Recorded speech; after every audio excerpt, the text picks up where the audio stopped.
वंदे वंदे वंदे। आदरणीय आज के अध्यक्ष गुरुद्वारा के ग्रंथी साहब, माननीय नगर खंड संघ चालक जी, मेरे समक्ष बैठे हुए विश्व हिंदू परिषद संघ के सारे वरिष्ठ कार्यकर्ता, आदरणीय विभाग प्रचारक जी, जिला प्रचारक जी, अन्य सभी इस जिले के आए हुए कार्यकर्ता बंधु वो निकल जाएंगे, मुझे ऐसा लगता है। संघ ने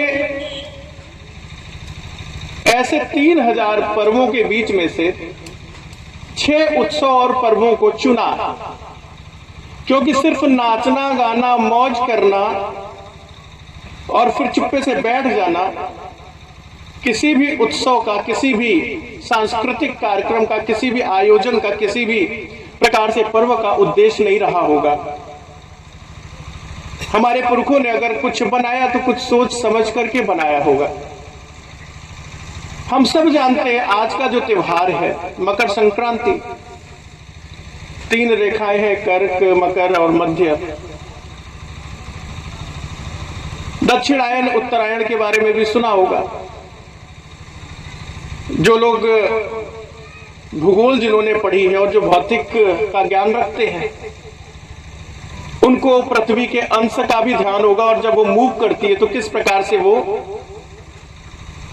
और 6 महीने या 15 दिन,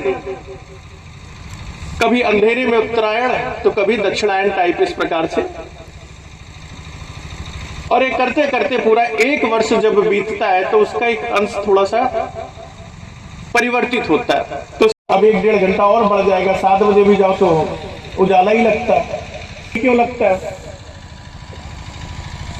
फिर ऐसे संक्रमण के काल में कौन कौन से परिवर्तन आते हैं? तो ठीक है, परिवर्तन तो पृथ्वी पर हो ही रहा है, तो उसका ही क्यों करना? तो अनेकों प्रकार की इन सब चीजों को पूरे भारत के अंदर लगभग 36-38 और, लेकिन सब कुछ दान करने वाले ऐसे बिरले ही मिलते हैं। इसीलिए कहा गया सर्वंश दानी, यानी पूरे के पूरे वंश को दान करने वाले। ऐसे गुरु गोविंद सिंह को भी हमने स्मरण किया है। समरसता क्या होती है इसका एक बड़ा उदाहरण और गुरु गोविंद सिंह जी ने अपने जीवन में करके दिखाया। समाज टूटा फूटा था, बिखरा हुआ था, जोड़ना है तो क्या करना है? तो सिर्फ पंजाब से नहीं, सिर्फ पटना से नहीं, सिर्फ बिहार और पंजाब नहीं, तो कर्नाटक और मध्य प्रदेश से लेकर और महाराष्ट्र तक के लोगों को बुलाकर और बोले कि जो इस सनातन, इस धर्म को बचाने के लिए कमर कस सकता है, अपना सब कुछ लुटा सकता है, वो आए। कौन थे वो? किसी एक जाति बिरादरी के नहीं थे। गुरु गोविंद सिंह जी ने कहा कि अगर धर्म बचाना है, सनातन बचानी है, तो सबको सिंगी धारण करनी पड़ेगी, सबको अपने अपने घर का एक बड़ा बेटा देना पड़ेगा। और ऐसा इतिहास गवाह है कि जब लोग आए तो फिर विचार नहीं किया कि आगे क्या होगा। उसके उदाहरण हम सबके सामने हैं। जो उद्देश्य है हिंदू समाज को संगठित करना, विभिन्न माध्यम हैं उसके। ऐसे उत्सव भी हैं जिनके माध्यम से हम लोग संगठित होते हैं। अगर संगठित रहेंगे तो हमारी वैल्यू रहेगी, अगर संगठित नहीं रहेंगे तो हमारी वैल्यू नहीं रहेगी। आज के दिन के साथ अनेक घटनाएं जुड़ी हुई हैं जो पहले भाई साहब ने आपको बताया है। गुरु गोविंद सिंह की जीवनी के बारे में हम सबको बताया, हमने लोगों ने सुना। जब चमकौर की और युद्ध लड़ते थे वो, तो जो उनकी तलवार से काम लोग अपनाए हुए कुछ है कुरीतियाँ, उसको दूर करने का काम कौन करेगा? अगर हम नहीं करेंगे तो कौन करेगा? इसलिए मेरे सब लोगों से प्रार्थना है कि सब मिल करके हमारा हिंदू समाज संगठित कैसे हो, हिंदू समाज का ताना बाना कैसे मजबूत हो, और जो हमने सोचा है कि हमारा राष्ट्र विश्व गुरु बने, उसके लिए सब मिलकर के काम करें। जरूरी नहीं है कि बॉर्डर पर जाकर के हम लड़ाई करेंगे, समाज की सेवा करेंगे, देश की सेवा करेंगे।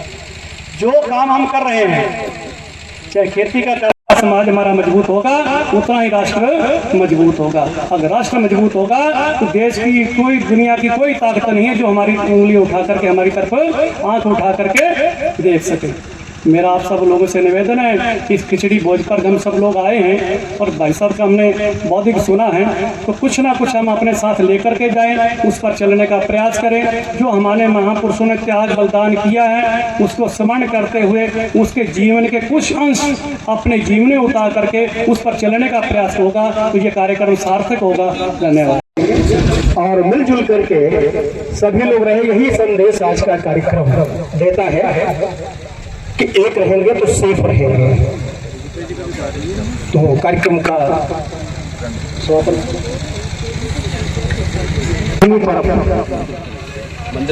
जो खिचड़ी भोज का कार्यक्रम हो रहा है वहां पर सब लोग जाएंगे और खिचड़ी भोज का आनंद लेंगे, यही सूचना दे करके।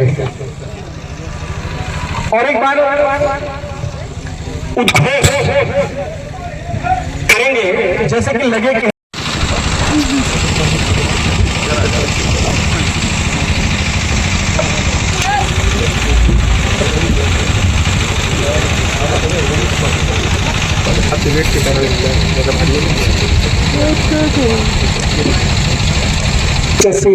के सम्मान के उपरांत जिला प्रचारक विश्वास श्रीमान जय सिंह जी, खंड के खंड संघ चालक श्रीमान और प्रमुख श्रीमान विमलेश